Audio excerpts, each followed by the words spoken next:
All right. Hello, everyone. Welcome to another week of virtual shadowing. This week, we are joined by Dr. Obidi. He is a board certified pediatrician practicing in Maryland. He actually owns a private practice, a multi-provider family practice. So I know pediatrics is a very big field of interest for many of you out there. We had pediatric dentistry for our pre-dental students out there last week, and now we're coming here for the pre-med students, also the pre-PA students who are interested in just pediatrics, the specialty.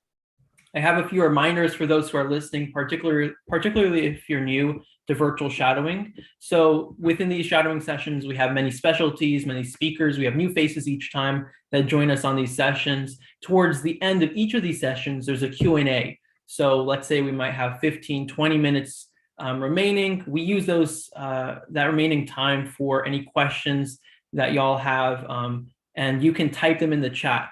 So we will go through in the order that we receive them. It's in the chat box, either to the side or bottom of the page that you're viewing this live stream on. So if you have any questions for Dr. Obidi, feel free to type them in as we go. And like I said, at the very end, we'll get around to them. Also, if you want to stay tuned with more shadowing sessions, we will continue to have shadowing sessions through this semester as we wind down, and also into the spring semester next year and the new year. I do have to say though, and I'm going to be saying this at the very end just as a reminder, but this Thursday and next Monday, we will not have virtual shadowing sessions. We're going to resume next Thursday, November 3rd. So just a short break, but we will be back soon. Although, just to stay in tune with any shadowing sessions in the future, you can either follow us on Instagram or join our listserv. Our listserv is an email, a weekly email sent usually on Mondays or Tuesdays. We include the flyers for each of these sessions. You probably heard of this one through our listserv or even through Instagram. And to join our listserv, you can subscribe on our website. There's a subscription form at the bottom of each of our pages. Just include your name, your preferred email address. We suggest a personal email address, and then click submit. You'll be good to go. Or you can just manually send those details on, again, your name and email address, to our address for the organization. It's shadowing.h4h@gmail.com, and you can manually ask to be added onto the listserv. Those are two options that you have. If you have any questions for us, feel free to also email us if there's not something that, or if there's a question that you had but didn't necessarily cover. We're always happy to help with any questions. But I don't want to take too much time, so Dr. Obidi, feel free to take it away. Wonderful. Hello, everyone. I am totally excited to be here with you. Now, you might hear from my voice. Well, you've heard my voice. You're hearing my voice for the first time, so you may not be able to tell, but I do have a cold. Getting over it. It's not COVID. I tested and I'm fine, but so I have a little scratchy voice here, and I might take a sip of water every now and then. But I am really excited. I've been looking forward to coming to chat with you guys. It may be a different kind of presentation. I know you've had a lot of very academic physicians come for a lot of your virtual shadowing sessions here. But I am a community pediatrician, so it is what I love to do. And I'm going to just go through my story. I think my main goal today is to hopefully, going through my story, share with you why I do what I do, and what opportunities probably lie for you also as you consider the things, your career path as you continue along with your training in medicine. So I will just go ahead and start off here. Take a sip of water again. All right, so I thought I'll go over my journey as an international medical graduate. As you can see from my name and maybe my accent, I am not originally from North America. I am actually Nigerian, and went to study medicine at the University of Benin Medical School in Benin City, Nigeria. Graduated with an MBBS. I think it was like 1970 something. 1997, and which is equivalent to an MD here in the United States. And then I did 1 year of housemanship, and this is a really important year because so just to explain what a housemanship year is, it's basically like an internship year. the medical system in Nigeria, the whole educational system in Nigeria is patterned after the British system. And so after you go right into medical school from high school, you don't usually do like a first degree. You go right into medical school. Medical school is 6 years long. And when you're done with your medical school, you are granted a provisional medical license. And so you now have to do an internship year, which is a whole year long internship at a teaching hospital where you get to do 3 months in OBGYN, 3 months in pediatrics, 3 months in surgery, and 3 months in internal medicine, and sort of get to act as maybe a junior fellow in those departments. And then you get a full license, and then you can go on to do whatever residency you'd love to do. And so going to my housemanship year, and maybe even halfway through my housemanship year, because I think I did my internal medicine and surgery rotations first, before my pediatric rotation, I fully was intending to be an ophthalmologist. Yeah, I loved the eyes. I loved, it was just a beautiful organ. I enjoyed studying it, looking at slides about eyes, and thought I'd just be an ophthalmologist. I also had my family had a local family friend that was an ophthalmologist, and during my vacation from med school, she will allow me to come shadow her at her practice. I got to watch a lot of surgery, which was just fun. And so I totally expected I was going to go do ophthalmology as well. But I did my pediatric rotation those 3 months, and I absolutely fell in love with pediatrics. Totally blindsided me. I wasn't expecting it. I thought it was just going to be another regular rotation. But at the end of 3 weeks, pediatrics just stole my heart. I totally enjoyed taking care of the kids. And mind you, this was in Nigeria, so it's an under-resourced country, in many ways. And so it wasn't like it was always a pretty picture. Oftentimes, we're taking care of kids who were brought to the hospital too late, because they were trying to manage them on their own, or they had no resources to bring them in earlier.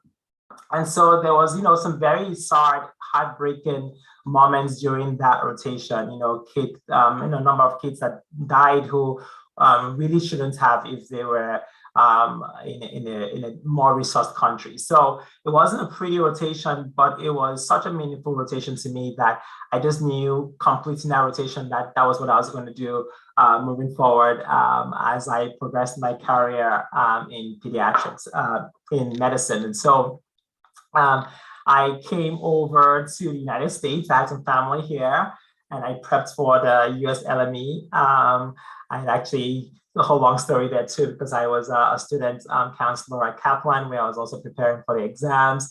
But when I was done with all my exams, all the different parts, the part 1, 2, 3, and the CSA, clinical skills assessment, part of the exam, I still had it was sort of off, the cycle was off. And so I missed the match by the time I was done with all the requirements to be able to match for residency. And I had a year and a half or so on my hands. And so I decided to go ahead and get an MPH, and was lucky enough to get into Columbia University in New York City. And during med school in Nigeria, one of the rotations you do is a community health rotation.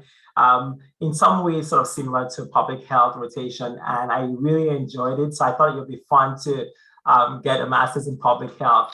And so I did a concentration in maternal and child health at Columbia, and it was an amazing time. I totally enjoyed my year there. I mean, first of all, it's New York City. What's not to love about New York City, right?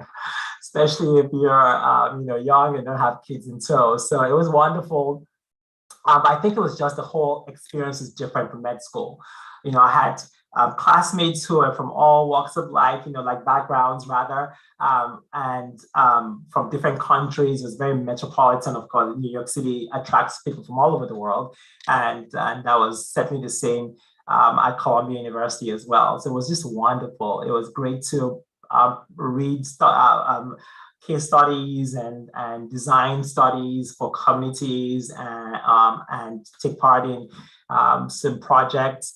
I did also had a job as an intern with one of the professors who had a Gates Foundation grant. That was wonderful to be on. So it was just a wonderful, magical time. I really enjoyed it, and in some ways, maybe use some of that right now in my practice. But it was a fun time. And then I finished that and went on to do my pediatric residency at SUNY Downstate in Brooklyn, New York, and that was an amazing time as well. And then I worked as a hospitalist in New York for a year, and eventually joined a private practice out here in Hagerstown, Maryland. 18 years ago. It's crazy how time flies. And I have been at the same practice for 18 years. I worked here as an employed pediatrician for 10 years, and then bought the practice 8 years ago when the previous pediatrician retired. And so I've been here. And more recently, launched an online education platform for new moms a year ago. It's called the Newborn Prep Academy. And that has just been another interesting sort of journey in and of itself. And I'll probably talk a little bit about that in just a second. So that's, my journey so far. So you might be asking, why pediatrics? And as I was reviewing these slides, I said, what, I actually missed one reason. The first reason really is I just simply love kids. I totally enjoy taking care of kids. And actually the full gamut, age range. I enjoy taking care of newborns. One of the reasons I launched my online platform talking about newborns, but totally enjoy just every age. It's wonderful taking care of toddlers. It's great taking care of school-age kids and teenagers. And most pediatricians will actually see patients up to age 21, which I do. And so I get to take care of young adults as well. So it's really interesting. I think one of the reasons I find general pediatrics so engaging and interesting is there's just a variety of patient presentations. There's a variety of ages and in a variety of presentations, and it's everything from a rash to, kid with asthma and coming in with an acute presentation. So there's some sort of like an urgent care feel to caring for that kid, to a kid who is just having a difficult time in school, and into personal relationships within families, and kids who have mental health conditions that they're struggling with, whether that's depression or anxiety or ADHD. There's just so much. And of course, the kids you cannot pick up who have some serious condition or the other, whether it's nephrotic syndrome or they, there's a mass somewhere and it turns out to be some tumor or the other, right? And you get to be a part of that process in getting them care. So I totally love it. I love the opportunity to interact with families of various stages of life and circumstance. And that in and of itself is just stimulating. It's just rewarding to build that long-term relationship with kids. I think pediatricians probably almost universally would tell you they just love being able to just follow the same family and kid over a period of time. And I have been in this long enough now where I have so many patients, both moms and dads, who are now bringing their babies to me. This is just wild. Makes me feel old many days, but I really enjoy it because they walk in with their baby at 18 years flashes, before you remember them as little youngsters, and you remember all the difficult periods in their life and family, and wonderful periods and joyous occasions. So it's great. And maybe for some of you, as I'm saying all this, you're like, oh my God, that would make me pull my hair.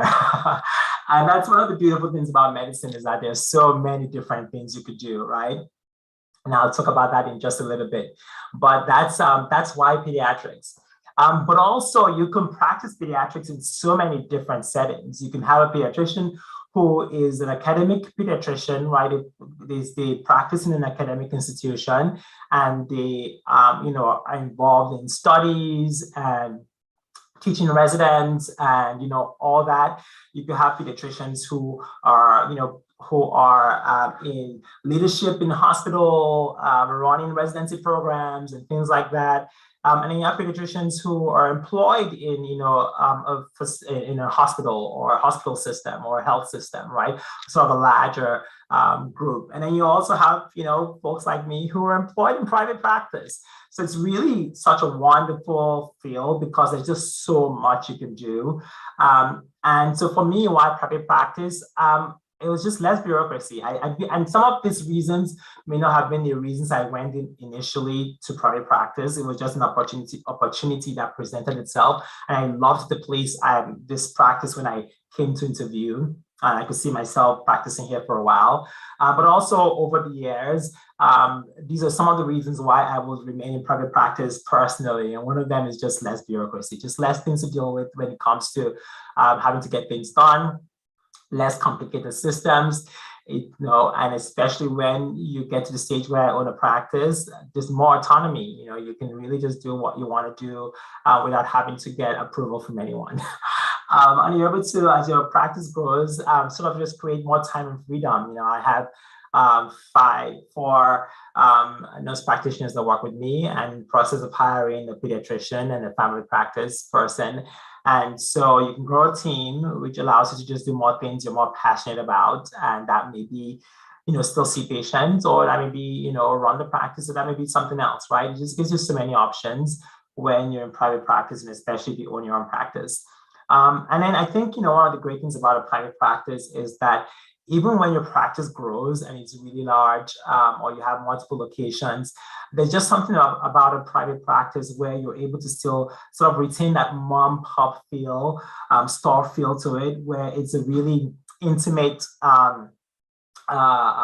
setting, right? And you're following these kids. Oftentimes you're coming back to the same provider or the same, handful of providers. So they follow them over a period of time. And sometimes in some larger academic institutions, that may not be the same because they might be maybe a resident clinic. So there's, different providers, doctors rotating through the clinic, or just a larger practice where there's maybe more flux than you typically will have in a private practice setting. But those are some of the reasons why. And, and then there's also, why an online business, right? And the truth is, I just saw it as a wonderful, great way to serve more people in my area of passion, which as I started to reflect more and more in my later years in practicing, realized I enjoy all the pediatrics, but I really enjoy that interaction with a mom and a newborn. It's just magical interaction. You have a mom who is often, especially if it's a first-time mom, who is just petrified oftentimes, or just not just sure of herself when she walks into the room with this new thing that has been dropped in her lap, that she totally adores, but is also just worried about. And it's great to be able to be part of that journey with her and take her from a place where she's really worried to a place where she's more confident caring for a newborn. And so I realized that I could do more with that online and create a platform where I can teach and educate moms, and also through that run a course called the Newborn Preparation course, where I get to teach some of these things to a deeper level with families. And so it also creates some financial stability as well, just an extra source of income. And so you can serve and earn at the same time, and just produces more flexibility. So and one of the things I actually wanted to sort of point out, and because this was certainly not evident to me going into medicine, and I almost feel like it's probably going to still be the same for a lot of medical students, maybe not as much as it was for me, but I was really completely unaware of the myriad of options you have as a physician, and maybe the same for you. You may be thinking, as a physician, all your really options are very limited. You You go to med school, you go to residency, you study in your field, and then you serve in that field, right? If you're an ophthalmologist, you just take care of people and take care of their eyes, and that's it. And if you are a cardiologist, you walk in that field as a cardiologist, and you take care of people and their hearts, and on it goes. Neurologist, and an orthopedic surgeon, and all of that.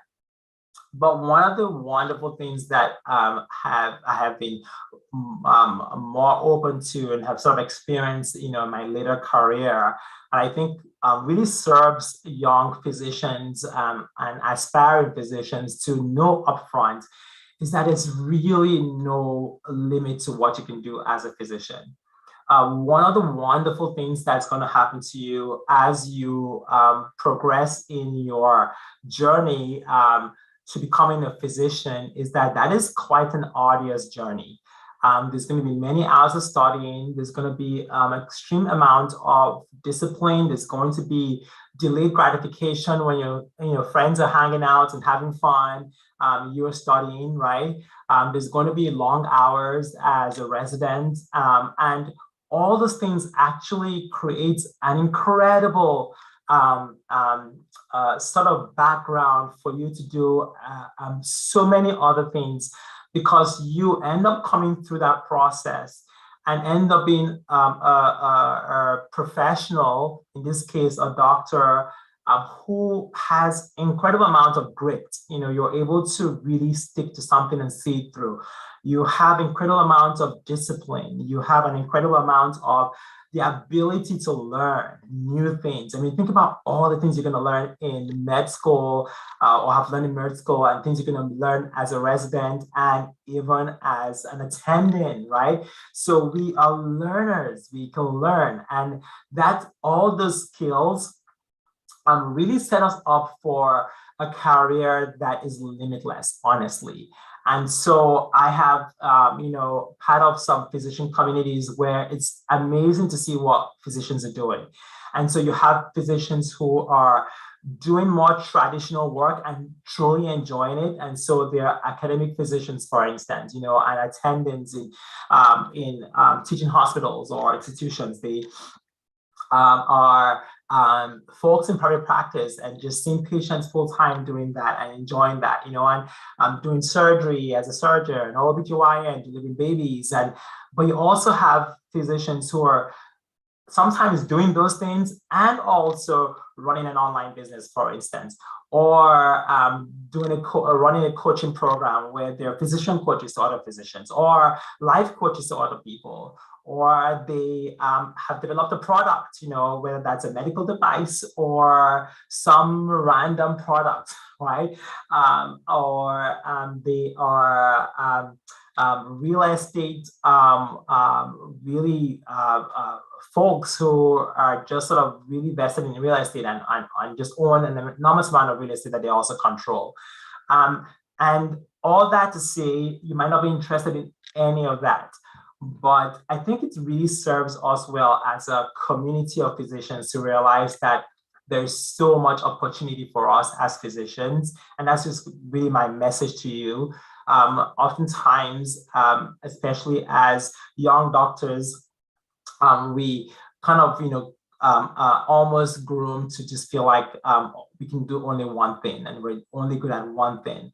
And but it's good to know that there is really no limit to what you can do, right? And I really want to offer that to you to say, just go with your passion, right? And to know that whatever you're starting out with may not necessarily be what you end up with, and that's okay, as long as you're enjoying every process, every bit of the process along the way. And one of the reasons why I think this is such an important message for you, from me to you, who are on this shadow, are going to be watching this later on. My gift to you is to know that at no point in your medical career should you feel stuck or feel unhappy, right? You should be able to grow as you grow, and that could be in the field of medicine and really explore all that it has to offer and the different sort of venues that where you can practice medicine, like I've just sort of mentioned here earlier on in the presentation as a pediatrician, but also to know that you can do other things also in addition to medicine, or as a lot of physicians have also done, abandon medicine altogether at some later point in life and do something entirely different. The truth, the point behind it is that as a physician, you have an incredible skill set to be able to do whatever it is you really desire to do. So I'm going to jump off my soapbox now and maybe just end with a few presentations about some simple skin conditions that I cover in the newborn preparation course. And we'll talk about 3 common ones. One of them is just dry skin. And it's really interesting because one of the wonderful things I get to do in the newborn preparation course, and just the larger platform of the Newborn Prep Academy, is that there's so many things that we see in newborns that moms are totally unprepared for. And some of them are such simple, very innocuous and benign things, but can cause so much anxiety and worry because they were just unexpected, right? If you think about it, every time you see the picture of a baby in a magazine, its skin is flawless, right? It's beautiful. It's like almost airbrushed. And so oftentimes lots of moms, just expect their babies to come out looking that way also, with completely beautiful skin, with even tone, and excuse me, completely nothing wrong with it. But truth is, a lot of kids are going to come back with dry, peeling skin and crackly skin. And it's completely benign. And the older the baby is in weeks, in gestational age, the more cracked the skin is going to be, and the more peeling is going to go on. And usually will clear within a few weeks, and completely not cause any issues. But again, something so simple but can cause so much anxiety and worry with a mom.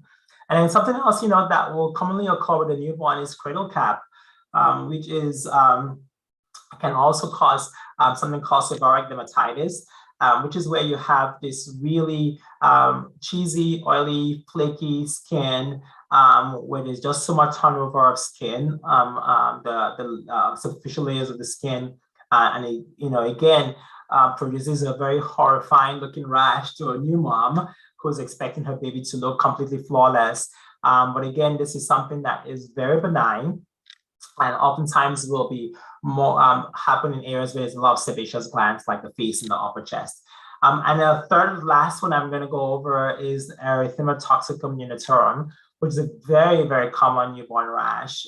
It's this very popular erythematous eruption that is all over the baby's skin oftentimes. And again, looks almost like a flea bite. It's actually one of the descriptions is a flea bite appearance. And again, a very benign rash usually appears in the first couple of days of birth, and oftentimes gets worse before it gets better, and eventually clears away within a couple of weeks and leaves no other symptoms. But again, something that a lot of parents will be horrified or worried about when they first sort of encounter one of these symptoms. And there you go. Now, sometimes a lot of these rashes are benign, but there are times where a rash is significant, or when you should worry about a rash, as a parent. If you have a fever, if you have a rash and a fever, so which for a newborn, a fever is going to be any rectal temperature of 105 and above. Or if the child just doesn't look well and looks lethargic and is refusing to feed, so it's just not engaging with you, right? The baby is refusing to feed, like I said there, or just anything that just doesn't sit right with a mom. I call that a mom scent. And as a pediatrician, you learn to listen very carefully to parents and when they're worried about their children. And before you dismiss it as nothing, you're just extra careful to make sure that you're not missing something, because oftentimes parents can just tell when there's something really off with their kids. But those would be some reasons to worry about a rash. And I have come to the end of my presentation. I did say it was going to be short. And so I'm open to any Q&A. And I just want to thank you for listening. And those are my social media handles there that you can follow me at. All right, there you go, Michael. I am done, and I'm open to any questions if there are any. First of all, thank you so much, Dr. Obidi. It was such a great presentation. Hearing about pediatrics, hearing about your enthusiasm, even though you said you had a cold earlier, we can still hear your enthusiasm come through. It's so great and inspiring to hear, honestly. We love to. Thank you. I appreciate that. Our first question is just about, like you mentioned, your interest in newborn medicine. You right now practice general pediatrics. Did you ever consider specializing in something like neonatology to specifically deal with newborns? Yeah, that's a great question. I would say you actually enjoyed my neonatology rotation, actually. I think for me, I was just not interested in academic medicine. And oftentimes as a neonatologist, you're going to be practicing in a hospital system. I, wasn't really interested in that. And also, um, there were aspects of neonatology I enjoyed. I enjoyed being able to care for these little, small, tender, precious human souls. But I also wasn't necessarily thrilled about some of the more critical aspects of managing a neonatology patient. I think again, it goes to my earlier point that it's just so much you can do. And so you have someone who absolutely loves walking in the ER where it's almost like a fire every time, right? And that will just make someone like me depressed. Excuse me. And that's completely okay, right? And you have someone else who loves to work in a lab, right, as a physician and crank out studies and totally enjoy doing it. And somebody else who will just pull their hair, they had to do that all day long, right? So yes, but back to that question, yes, I did. I didn't really think about it seriously because I wasn't interested in all that neonatology has to offer, but I did enjoy my neonatology rotation and, probably inform some of what I'm doing right now. Yeah, that definitely makes sense.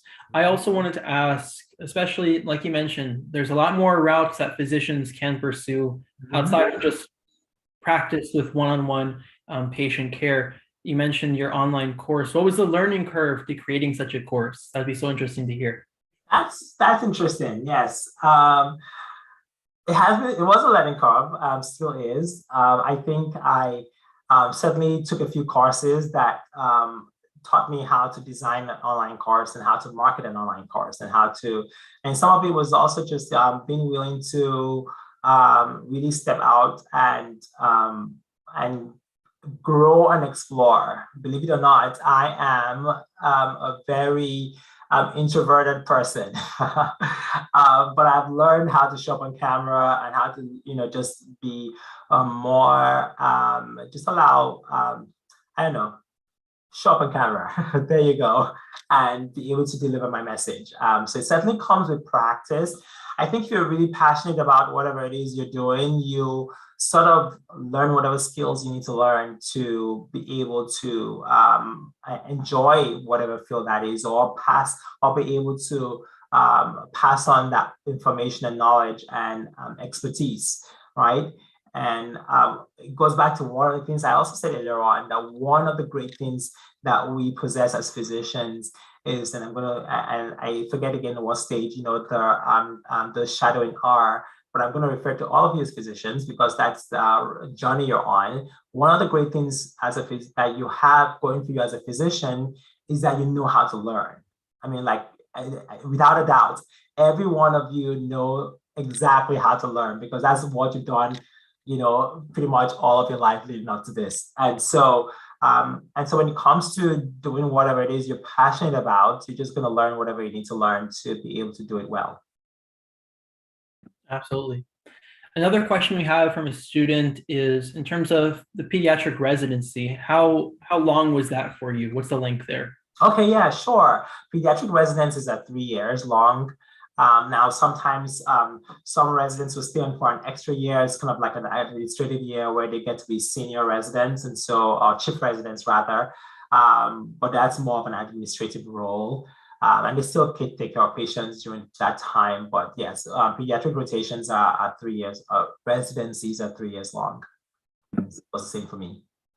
You talked about the learning curve for running an online course, but even before that, you had your practice. So being the owner, being the leader for that practice, how is that when you're working with other peer physicians? Yeah, that's probably a whole different presentation.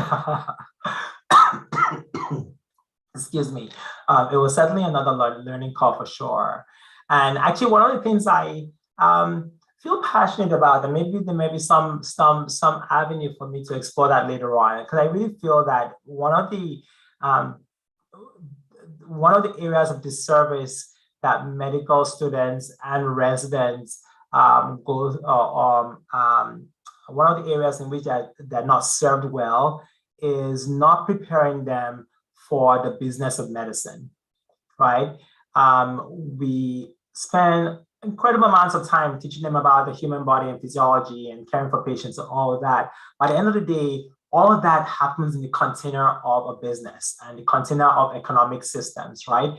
And even institution like a teaching hospital still has to operate a business where services have to be paid for to provide, provide the services. It is the system we run here, and even in more socialized sort of medicine in other parts of the world, it still takes money to run those organizations. And I think one of the things that we're not very prepared for as physicians when we leave medical school and residencies is that we're not ready to run a business, most of us. And so a lot of people who own their own practice really sort of basically just learn the ropes as learning on the job, as it were. And so it was a journey for me because I had to learn, how to lead a team. And even though led teams as residents and you may have, on the floors and attending, it's still sort of a little different when you're leading a team in a practice, right? And being able to sort of have everyone rally around a common cause and being able to understand the finances of a practice and making sure that it's healthy, because if it's not, then your doors close and then you don't provide a wonderful service you want to provide your patients, right? And so, yeah, it was and still is a learning curve taking care of a practice, running a practice and leading other physicians and other medical providers. So I do challenge you, if it's something that you have an interest in, that is, being able to run or own a private practice or any sort of, business for that matter, that's something that I would sort of encourage you to start to lean into and learn, And you don't have to necessarily spend a lot of time doing that, or spend a lot of resources. It could simply be, for instance, just listening to or following some podcasts that could teach you some things about business and about whether that's just business at large or business as a medicine. But yeah, certainly it has been a learning curve for me. Earlier, you mentioned that you earn a master's just because of the timing with applying to your residency. Looking back, and especially on the same idea of managing a business, would you have preferred to pursue an MBA? That's an interesting question. I don't know. I honestly don't know. Because I feel like the skills I've had to learn to run my business aren't necessarily skills that I've learned doing an MBA. Certainly, there will be some degree of business that I'll be more familiar with. But just judging from other friends I know who have done an MBA, or just hearing about some of the programs, a lot of those programs and stuff prepare you for a more institutionalized role as maybe a CEO of a hospital, or running a non-for-profit organization, or something more corporate. And running a private practice, I think, is almost there are some more, I forget what the term is now, but there's some more different skills that you learn that you can really pick up without doing an MBA. I honestly will still do an MPH all over again. I really enjoy the program, and there's probably still a few things that I may end up, doing in my practice as I have more time. I can pull back and sort of look into other areas that I'll probably still come back to from my end time as an studying, getting an MPH. And now you mentioned, balancing private practice. You also have, personal time for yourself, and not just being in private practice, but you're the leader there of those providers. A lot going on for yourself for sure, along with the online business. How do you go about managing your time? Oh, wow. That's students are asking all kinds of crazy good questions. So that's another area where there's just tension and where you learn and you grow and you figure out what works for you. I am an early riser. I think a lot of doctors end up just being very early risers just because they're just so used to waking up early. I actually wake up at 4 to 4:30 every morning. Some mornings a little later, but it allows me some time to be able to just be with myself and prepare for my day and pray and meditate and just sort of plan my day. Hasn't always been that way, but I found that's what works for me right now at this stage of the game. And I think something else that also, as physicians, we're not very familiar with, and maybe something that we get to learn, if at all, down the road, and maybe another gift I can offer you right now is the whole concept of self-care. And self-care, when I heard that term much earlier, the image and word picture that came to my mind when I heard self-care was a day at the spa, and a massage, and whatever else along those lines, sort of pampering yourself. But really, it's not any of those things. I mean, it can include those things. Excuse me, but self-care is literally what it says: self-care, caring for yourself. And I think as physicians, there's a lot of talk right now about burnout in the physician community. And part of what contributes to that is physicians not taking time to care for themselves. And so that may be just taking care of your health, that may be exercise, that could be really doing things that bring you joy and that you enjoy doing, whether that's playing golf or playing soccer or basketball, and just not sort of relegating all those things to the background and completely forgetting about all those things and focusing just on your career, but giving yourself the time and space to be able to really enjoy all of life, right? And I think that, and of course, it can include getting a massage and it can include, things along those lines. But I think it's really being able to take time for yourself and to realize that you can't truly completely give of yourself as a physician, which I believe all of us who go into this field generally go into this field truly wanting to help, but you can't truly help to the full extent that you can if you don't care for yourself as well. Yeah. Pediatrics is also one of those specialties that you have the patient, you have the child, but also you have the family that comes along, the mom. Yeah. So how do you approach that with your bedside manner? Oh boy. And honestly, that's one of the wonderful things about pediatrics also is the interaction with the parents. And I think it does require some degree of patience because oftentimes, parents may not be at their best behavior when their kid is ill. But I have found over the years that it's quite easy to really disarm a patient or an angry mom or dad or a worried one. I think when you're truly interested in people, it does show, it kind of, it comes through, right?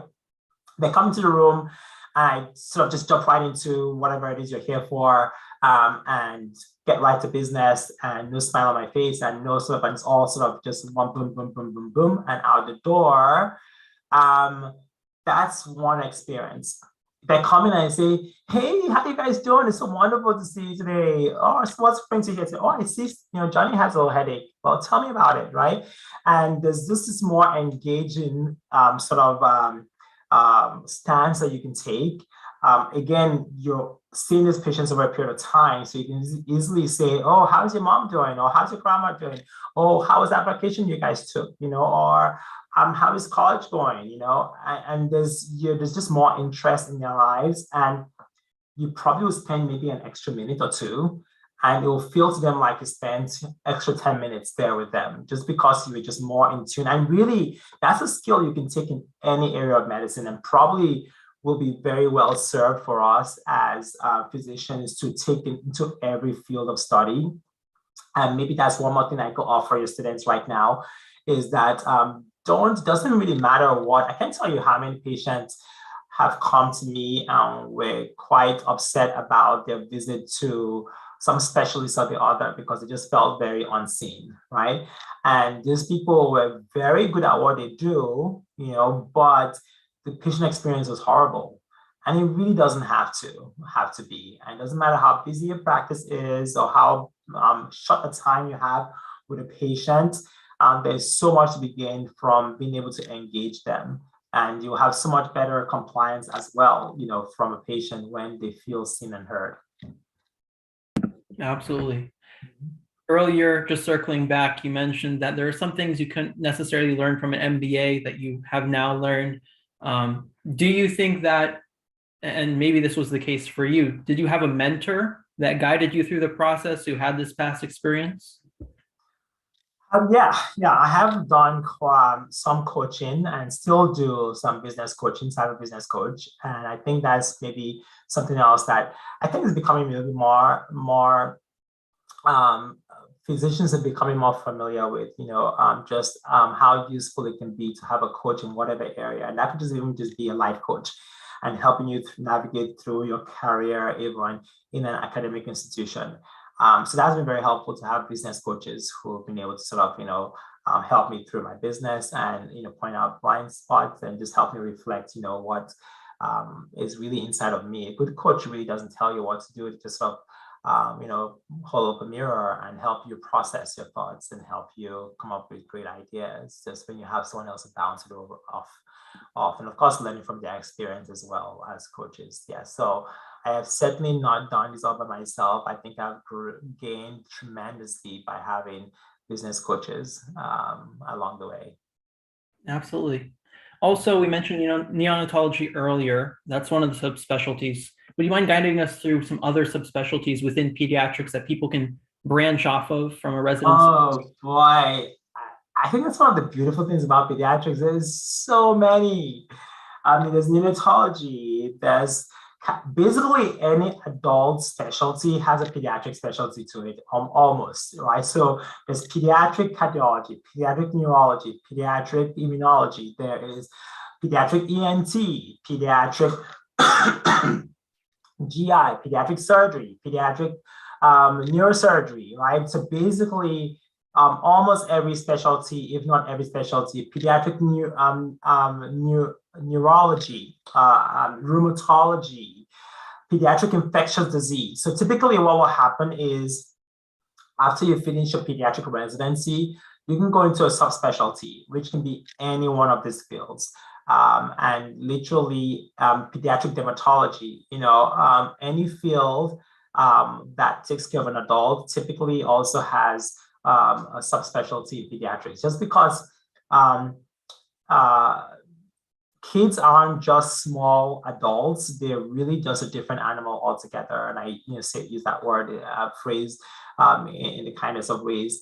But they really have a different physiology. They have a different presentation. They have oftentimes, they're just the different stage of development. The fact that they're also developing affects a lot of the disease processes they go through. And so there's usually a whole other training specialty for pediatrics in any one of the fields you would typically do as an adult physician.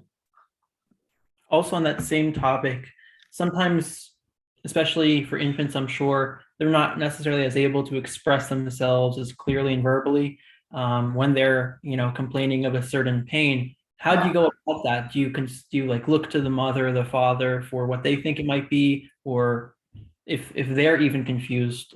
Where do you go? That's such a great question, and actually one that a lot of people have, and probably one I'm sure I probably had at some point going into residency. Excuse me, but you really learn. So the number of ways you can to answer that question. One is, yes, you can get a lot of information from the caregiver. So just the parents or caregivers telling you what they've observed just gives you a lot of information. You can get a lot of information watching the kid.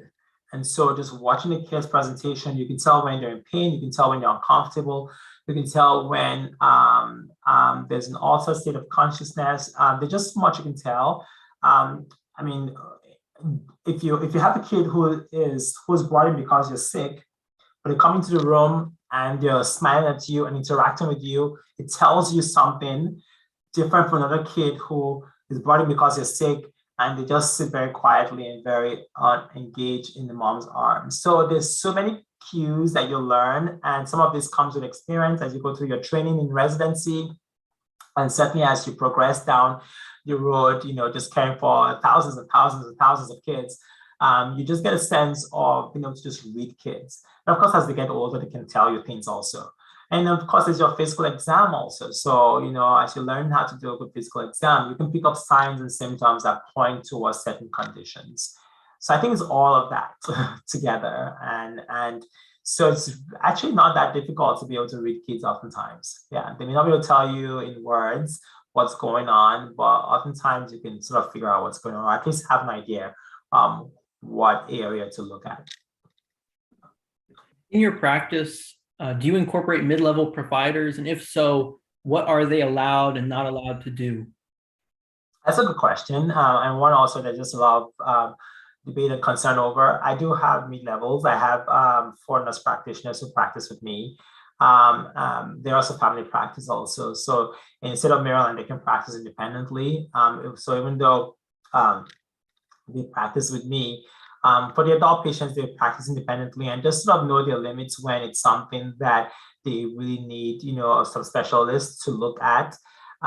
With pediatrics, they have the advantage of having me a pediatrician here in the practice. So oftentimes they will come to me when there's something they're not quite sure about, or just want my opinion about a condition or the other.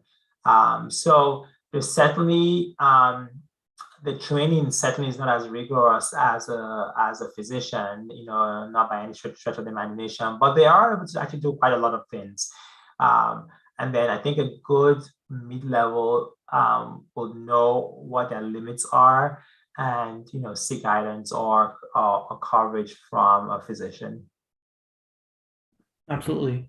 There's also a few other primary care fields, pediatrics being one of them, but there's also family medicine, there's internal medicine. What's the dividing line between those other primary care fields in terms of what patient demographics they would see? Oh, that's a very good question too. So again, a traditional pediatrician will see from age 0 to some 18, some 21, some actually 23. You actually have some adults and young adult subspecialties now within pediatrics that will see, again, the teenage years up to about 23, 25 years old. Family physicians would typically see the whole gamut, so from 0 to 99, basically, right? So they'll see both kids and they'll see adults. Now, some family physicians will see more adults than kids and may opt to see only teenagers, while some will see all the way down to a newborn. So it's really kind of, they will train for the full age range, but may not all practice seeing the whole age range. And then of course, internal medicine would typically start at 18, 19 years old and above, usually about 19. We'll start to see patients from that age, again, to 99 or plus. And of course, you do have internal medicine physicians who go on to do a geriatric residency or training, who end up just seeing really the older population. So they're seeing patients in their 60s and 70s and 80s and and above. Yeah, so it's really interesting. It's full range in primary care. Absolutely. Also on the same topic of patient groups or patient demographics, we see sometimes limited research in certain areas, like for example, pregnant women or children. For pediatrics, is the problem consent, or what exactly limits their ability to get as much research as they would with adults?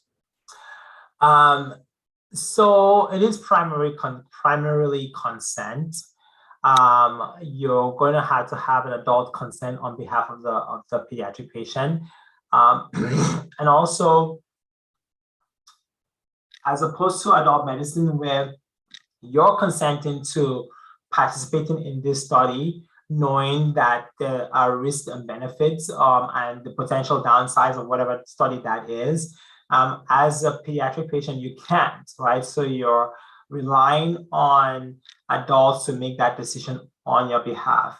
And because they might be risk to some of these studies, when they go before a review board that you typically will have for all these studies, they are very cautious about the pediatric patient and what you're exposing them to, knowing that they cannot consent for themselves.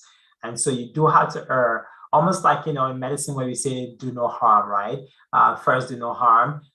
When it comes to the pediatric patient and studies, there's almost like a do no harm sort of stance to it, so that if there is some potential significant risk, oftentimes that's sort of limited.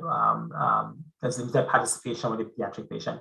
Now, of course, that has its downsides, right? Because it means that there are lots of medications or studies or procedures that would have been great to be able to study in pediatric patients, so if they work or not. And will be great, and maybe we'll probably have even more robust sort of armament of therapies, medication or otherwise, to offer pediatric patients, but cannot because they've not been studied in that population. But it is for good reason. And I guess we'll wrap up today's session with one more question. You mentioned earlier that you came from abroad. We actually had quite a few physicians earlier in other past sessions who talked about their personal experiences being international graduates. So for yourself, do you feel like you bring towards a certain patient demographic like a cultural understanding that you wouldn't see with other physicians who were just training all over America? That's a really great question. I think I do think there is something to be said for the experience of an international graduate, medical graduate, when they practice medicine in our society. You're just used to seeing just the world, right? Oftentimes, a lot of these international graduates are coming from under-resourced countries, so they've just seen life in different lens, through different lens. And I think it allows you, it could allow you, because it's not necessarily given, but it could allow you to have more empathy and more leeway. Like, let me give an example, for instance. If I step into an exam room and I have a Hispanic patient or an African patient or an Asian patient in the room, and they start to interact with me and they speak very poor English and very broken English, I don't immediately make the assumption that they're uneducated, right? Because I know that that's just a language, right? This person speaking to me could be an engineer, in their country. They could be, an architect in their country, and they're just speaking to me in just, a limited understanding of the English language, right? And so I don't make any assumptions, I fully, and also I understand that because of my background as an African, and will be this case for a lot of other international medical graduates from other parts of the world, they understand some cultural nuances. So for instance, I can be speaking to a Hispanic or an African or an Asian patient, and they're nodding their head and saying yes, yes, yes, but I can sense when they really don't understand what's going on. And someone who isn't attuned to the fact that in a lot of these cultures, physicians are held in such great esteem and placed on such high pedestals that in a lot of these countries, you absolutely cannot question a physician. And so whatever the physician says, you just nod and say yes to. And so someone who grew up in this society would not understand that if they're not well traveled or learned in other cultures, right?